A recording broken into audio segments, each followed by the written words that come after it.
कक्षा 10वीं के मेरे प्रिय विद्यार्थियों, हिंदी की कक्षा में आपका स्वागत है। आज हम लोग हमारा जो असेसमेंट होने वाला है, माफ़ कीजिएगा, आपका जो असेसमेंट होने वाला है उससे संबंधित प्रश्नों की चर्चा कर रहे थे। पिछली कक्षा में हम लोगों ने प्रथम पद जो सूरदास जी द्वारा रचित है उसमें से हम लोगों ने प्रश्नोत्तरों की चर्चा की, किस तरीके के प्रश्न आ सकते हैं। आज हम लोग दूसरे पद से संबंधित जो प्रश्नोत्तर है उस पर चर्चा करेंगे। तो सबसे पहले मैं दूसरे पद को एक बार पढ़ दे रहा हूँ, फिर उससे हम लोग जो प्रश्नोत्तर आ सकते हैं उस पर बात करेंगे। मन की मन ही मांझ रही, कहिए जाई कौन पे उद्धव, नाही परत कही, अवधि आधार आस आवन की, तन मन बिथा सही। अब इन जोग संदेशनि सुनि सुनि, विरहनी विरह दही, चाहती हुतई गुहार जितैतै, उततै धार बही, सूरदास अब धीर धरही, क्यों मर ज्यादा ना लही। अब इसमें से किस तरीके के प्रश्न पूछे जा सकते हैं हम लोग उस पर चर्चा कर लेते हैं।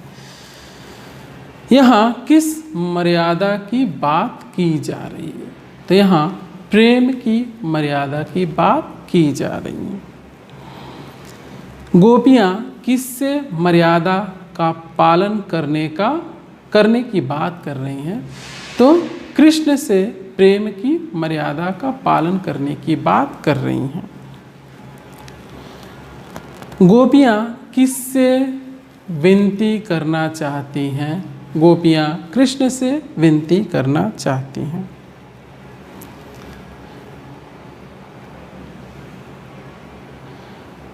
गोपियाँ कृष्ण के कारण क्या सह रही हैं? तो गोपियाँ श्री कृष्ण के कारण विरह वेदना को सह रही हैं।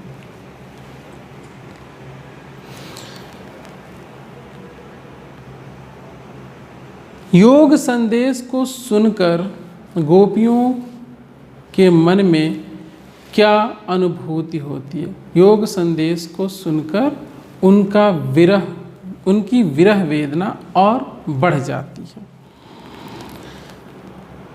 गोपियाँ किस आशा में विरह वेदना को सह रही हैं? तो गोपियाँ श्री कृष्ण के पुनः गोकुल आने की आशा में विरह वेदना सह रही हैं।